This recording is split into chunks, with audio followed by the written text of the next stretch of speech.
Hi, everybody. It's Terry Real. Hope you're well. Listen, today I want to focus on love addiction or love dependency. Do you think you might have a love addiction or a love dependency issue? Are you a romantic? Do you put your partner on a pedestal? Do you find yourself falling in love deeply and quickly and oh my God, you know that old joke, what do you bring to your first date? A moving van? Is it a struggle for you to be alone, to feel alone? These are some of the signs of love addiction, and it hurts you, and it hurts the people around you, and it hurts your relationship, even though it may feel good when you're in the up phase. But the up phase doesn't last, does it? I like to say love addiction is this much bliss and this much hurt, angry complaint. It just ain't doing it good enough for me. So, what is love dependency or love addiction? I'm going to ask you at the end of our time together to go to the relational grid uh, assessment, where I'll go into more detail about it. But love dependency or love addiction means this: it's like any other addiction. The root of it is poor or shaky self esteem. Healthy self esteem, I've just done a whole course on self esteem. You can still do it. Healthy self esteem comes from the inside out. You're born with it. You have worth and dignity and well being, all is right with the world. We call that basic trust. And your essential worth and dignity is no better or worse than anybody else's. And it comes at birth.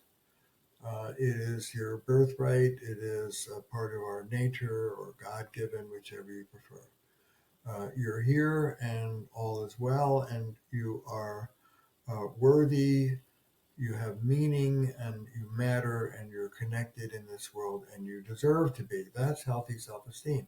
Healthy self esteem is being able to hold yourself warmly and tenderly and lovingly, even in the face of your imperfections and screw ups. How many of us have that? Not many in this screwed up culture that we all live in. We all live under patriarchy and the toxic culture of individualism.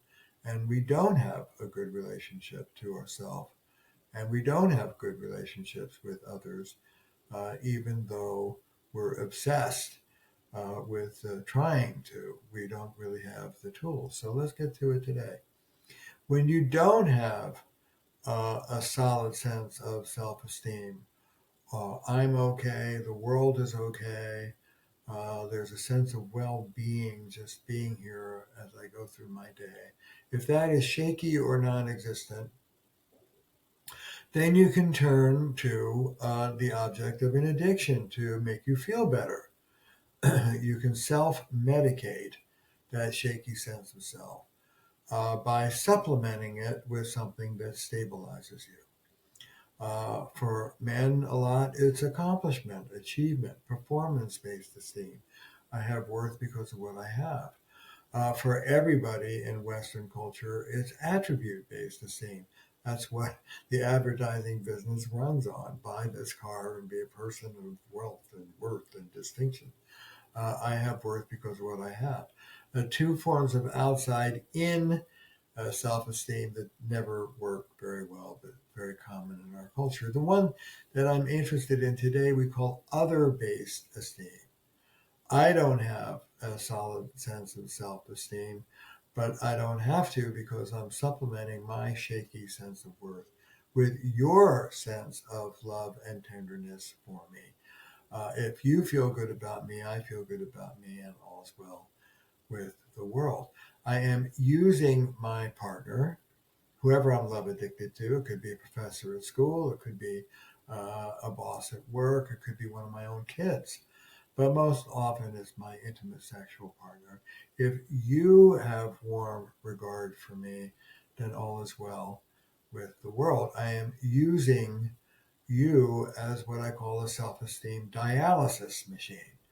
I'm filtering my lifeblood of feeling good about myself and the world through connection to you. And when the drug is flowing and you're smiling at me and admire me and you're warm and nice to me, then all's well. But if there's a crimp in the hose between me and the drug, just like a physical drug, just like heroin, then I go into a self esteem well being crash. And I've been there. I know what that feels like. It feels like emptiness, loneliness, darkness, abandonment, coldness, jaggedness. You're in outer space. And it's cold and it's dark and it's sharp. And it's no fun being in your skin. That's what it feels like to be alone when you're a love addict or a love dependent. Your dialysis machine is jammed up and you're on your own. And it doesn't feel very good. A self esteem, well being crash. And you get anxious and desperate and you try and reestablish that connection. You want your drug back. If you ride primarily in the shame position, one down, then the restoration of that dialysis machine will be desperate. Love me, love me, love me. I'll do anything if you love me. That's a one down love addict, shame based. Think Marilyn Monroe. Love me, love me, love me. I'll do anything if you love me. I will turn myself into knots in order to make you love me. That's what we traditionally have called codependence. I will lose myself as long as I can get you. If you feel good about me, I can feel good about me. And if you don't feel good about me, I can't feel good about me. And so what that sets up is what I call the unholy triad of love dependency. First, there's boundarylessness. I don't feel good about me unless you feel good about me. There's no boundary between you and me. There's no protection. In a healthy person, if you don't feel good about me, I'm fine. Okay, sorry you're having a bad day. I'll do what I can to make things better between us, but I don't take it in. You're the one feeling bad, not me. But if you're boundaryless, which sets up love dependency, if you feel bad about me, I'm screwed. I'm dependent. I'm boundaryless and too open and too porous to what you think of me. That sets up control. In order for me to feel good about me, I have to get you to stop feeling bad about me. And this fuels those endless rounds of angry pursuit and control and demand, which characterizes love addiction. And if you're one down, it stops there with sort of endless pursuit. But if you're a one up love dependent or love addict, then you move into demand and control. And when that doesn't work, you move into retaliation and violence, emotional and even for some physical violence. This is where abuse comes from. All verbal and physical abusers are one of love dependence, boundaryless love dependence. I need you to do for me what I need you to do for me. If I'm one down and shame based, please, please, please. If I'm one up and grandiose, it's like, God damn it, get your fat ass off the couch and do it. And then if you don't, I'm going to make you pay for it. So not so nice on either side. Although if you're on the receiving end of a love dependent and they're beaming that seductive energy early on to win you and secure you, man, that feels like heaven. And a lot of people are suckers for that kind of intense beam of care and love and sexuality and aliveness that a love addict can beam at somebody when they're in seduction phase. But the problem is sooner or later, the person that they have idealized will disappoint them. And they move from idealization to devaluing. And then again, depending on where you are, if you're one down, you get desperate and manipulative. If you're one up, you get desperate and controlling and angry. Neither fun to be with.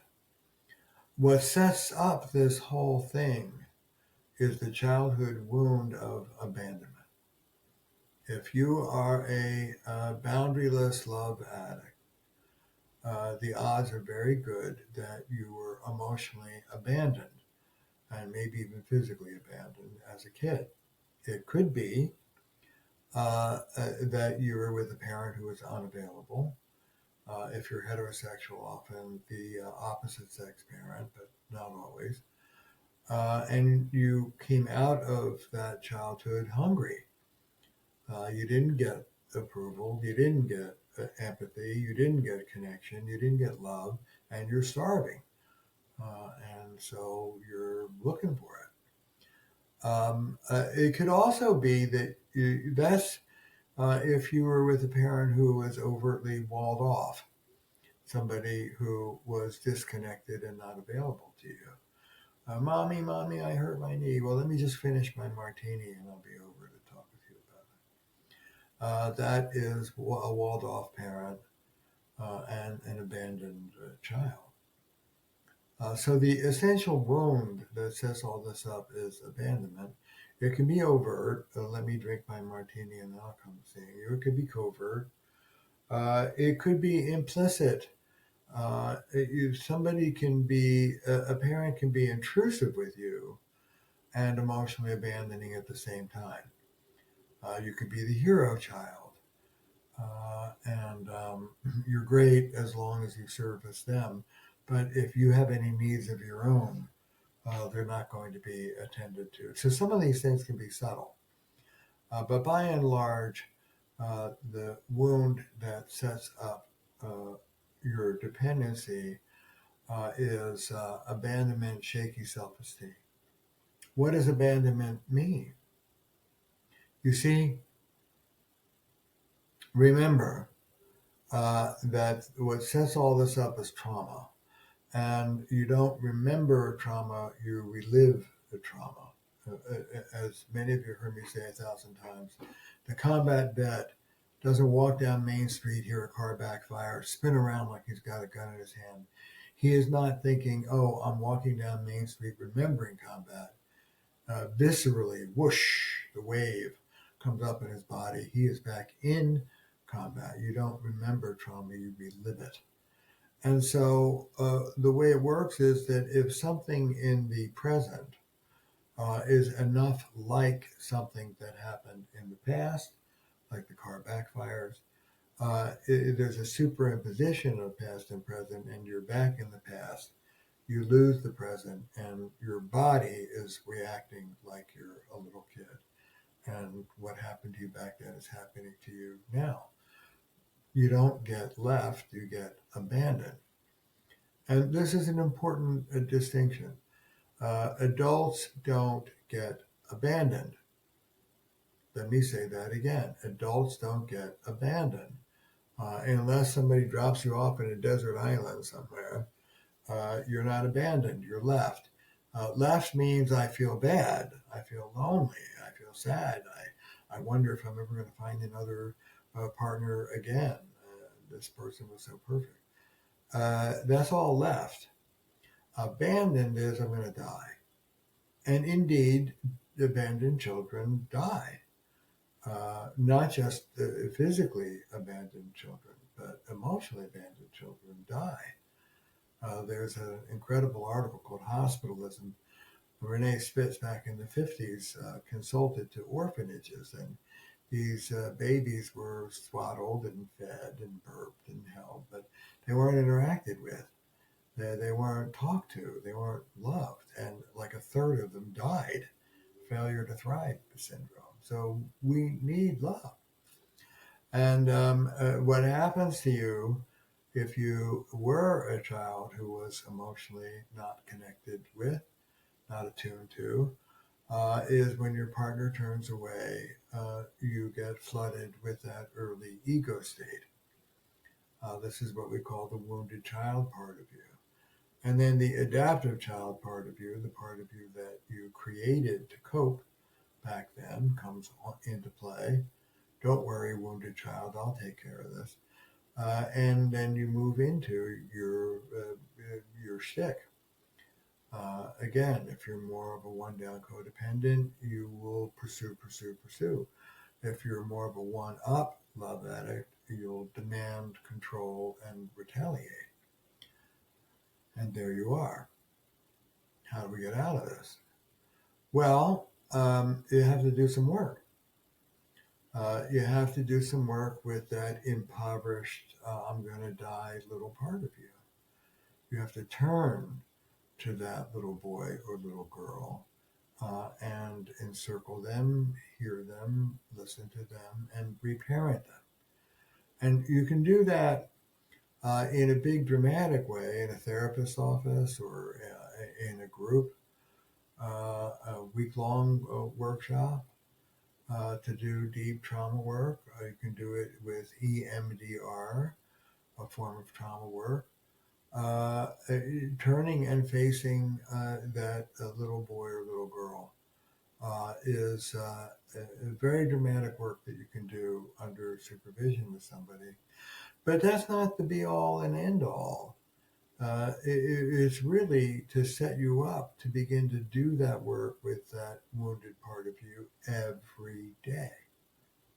It is a daily practice. Love addiction is the projection of abundance onto another. You idealize them. And then you try and get that abundance by merging with that person. Let me say it again. It's a two-step process. First, I turn you into God. You are the source of all abundance. And then I try and eat you. Then I get some of that wonderful abundance because you smile at me and give it to me. We merge and you bestow it on me. And that's what I want. Let's cuddle. Let's hold each other. I want you to look me deep in the eye and tell me you love me. That's my drug, is your warm regard of me, however I feel that. But when that is not there, boom, I have no internal resources. I'm dependent on you. And so I either come after you pursuantly or I come after you with complaint. A lot of even one down love addicts move into what I call pseudo pursuit. It looks like pursuit, but it's really complaint. Angry complaint is not seductive. You will never get somebody closer to you by kvetching, particularly angrily, about how distant and withholding they are. You're just going to get less than you got, and now it's going to be your fault because you're making a fuss. If you're stuck in that pattern where you don't get what you need, but if you try and deal with it, you get even less of what you need, but now it's your fault. You need couples therapy, and I suggest an RLT therapy. So what's the way out of this mess? Well, grow a boundary and grow some self-esteem. I don't need my partner to give me abundance because I remember that abundance is in me and around me. And here's a simple intervention.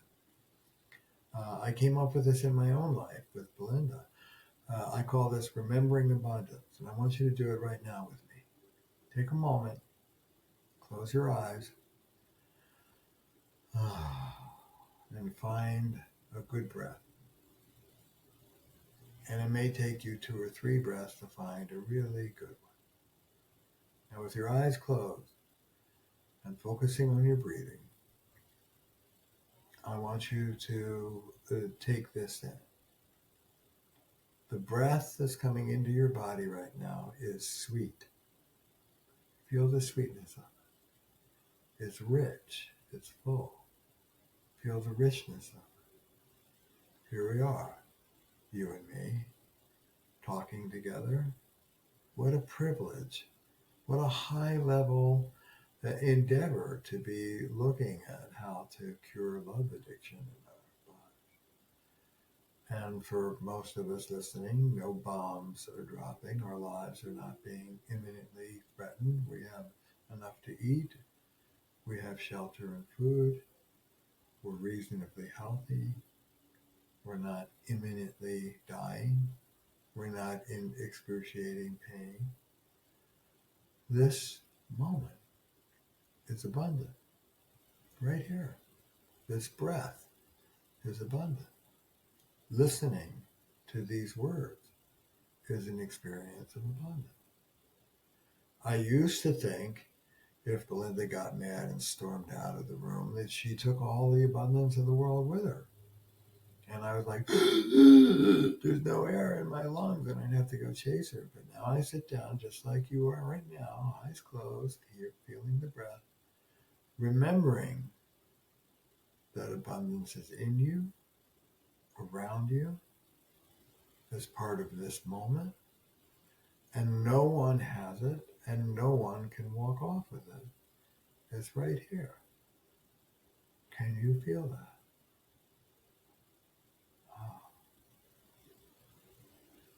Okay, open your eyes. That's what I call remembering abundance. Because what sets up love dependency is abandonment, and that's a state of impoverishment. Remembering that you're not that little 3 or 4-year-old boy or girl. You're right here, the adult, in this moment. And this moment is just fine. That actually is the cure for love addiction. I don't need you as my dialysis machine. I can move myself through relational mindfulness, through moving out of my wounded and adaptive child parts into my wise adult part. I can remember that I'm okay. The world is okay. And that little Terry, who's so scared and desperate, I gotcha. You're not alone. She may not be here with you, but I am.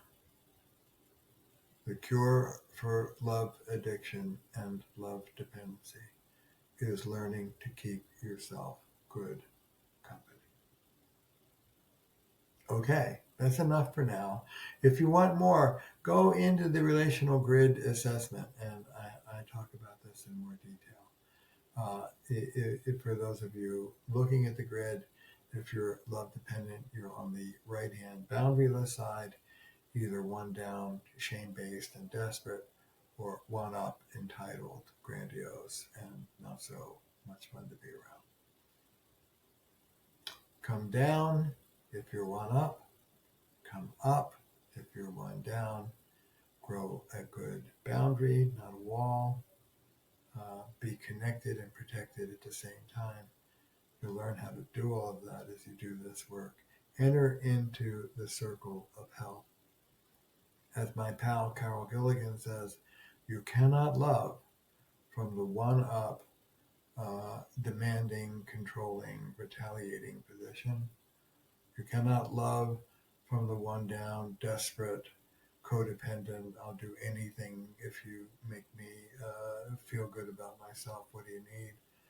You cannot love from an enslaved position. Not one up, not one down, same as. Love demands democracy. Enter into enough self-esteem recovery work inside your skin that you want to share with another, but you don't need to in order to feel like you survive. Good luck with your recovery.